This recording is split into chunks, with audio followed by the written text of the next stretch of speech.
Well, when I was prepping for this question, I did just put down everything in bold letters and 13-point font, but I was like, I can't just say that. I can't say that. Why not? I mean... Hey, you can't say everything. You cannot say everything. David, what was Joey Aguilar's stat line? Cooking. Joey Aguilar went... he was 18 for 31, over 300 passing yards, 2 touchdowns and no interceptions. Never turns the ball over. Beautiful. And what's his QBR? I'm pretty sure it was close to... It was 150.1. There it is. Oh, tell him. Oh, yeah, it's not the offense. It was close to perfect, but it wasn't. That's absolutely ridiculous. You cannot say everything was wrong, but anyways, keep going. Yeah. Well, I said that more as a joke because, honestly, the offense was fine except for the fumble at the end. It was the defense. I mean, you can't go down 14-0 in the first quarter and expect to stay in this game. You're playing catch-up from the start, essentially. But defense, I found this just a couple seconds ago, 11 big passing plays for Coastal Carolina of at least 15 yards.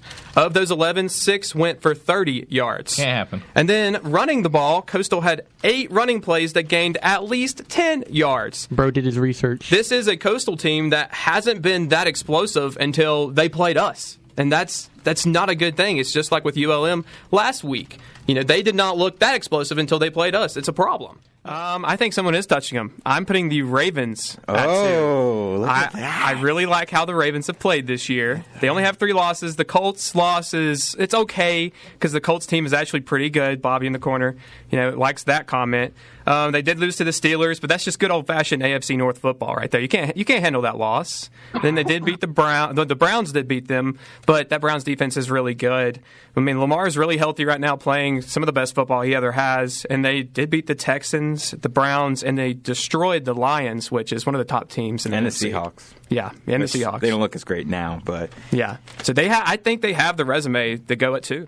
Yeah. Just for me, what the biggest factor was probably our offense going cold in that second half. To start the second half, ODU, 9-play drive and a field goal. Then our offense came on the field, 13 plays and a touchdown. After that, ODU had 3 straight punts. The defense went out there, stopped them 3 straight times, but the offense just could not get going on any of those drives because we had 3 straight punts as well.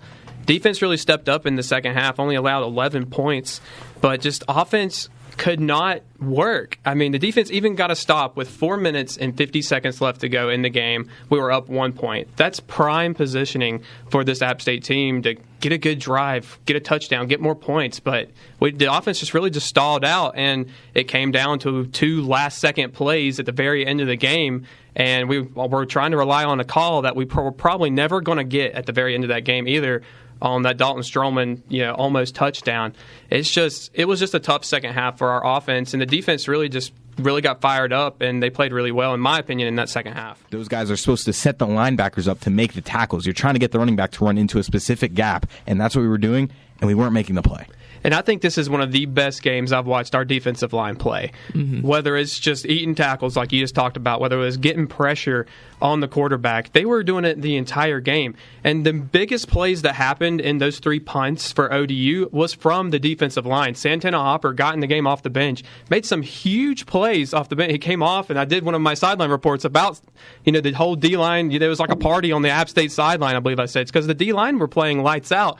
It's just once they got past that defensive line, that's when they gashed us. When they got past the defensive line on the run, we just couldn't tackle them with the linebackers. When the quarterback rolled out, we just couldn't cover the wide receivers on the scramble. It was tough. The Arizona Diamondbacks, a.k.a. the Baby Snakes.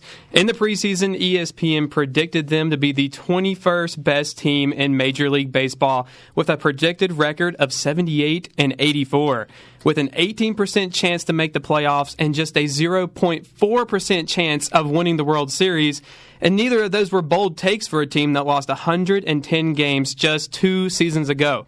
But Diamondbacks fans knew something was brewing. With brand new players like Lourdes Gurriel Jr. and Gabriel Moreno, which were both acquired from the Blue Jays via a trade, and with rookies like Alec Thomas and Corbin Carroll patrolling the outfield for the first time, they knew that this team could make some waves in just their 26th year as a franchise. And that is exactly what happened.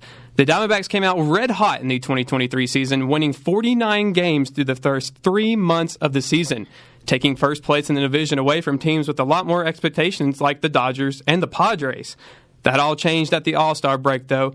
The Diamondbacks finished their last 8 games before the All-Star break 3-5 and carried a 9-21 record after their next 30 games after the All-Star break. Oh no, Diamondbacks fans have seen this before. Mm-hmm. They're collapsing. The Dodgers are up, and it's just like it's been years in the years past. The collapse gave up the division lead and put them in a fight for a wild card spot for the rest of the season, a fight that lasted to game 161. When they finally clinched a playoff spot for the first time since 2017 with the help of a certain Cincinnati team when they defeated the St. Louis Cardinals. Shout out to David. The 2023 postseason has been a movie for the Diamondbacks. They have first faced off against the Milwaukee Brewers and won that series in that 3-game series in just 2. They then went on to face their big brother in the Los Angeles Dodgers. With the whole country going against them, the Diamondbacks came out and mashed the Dodgers, setting the tone of the series by putting up 6 runs on Dodgers ace Clayton Kershaw. They would go on to win that series in a sweep and would then face the red-hot Phillies. After failing 2-0 in the series to start, they would proceed to go home and collect 2 straight comeback wins to tie the series up. The Phillies bounced back with a convincing 6-1 win, but they would not believe what would happen next. At home in Philadelphia, the Phillies would go on to lose both games by a combined 9-3 score. The Diamondbacks propelling themselves to exactly where they are now, National League champions, and just 4 wins away from their second World Series title.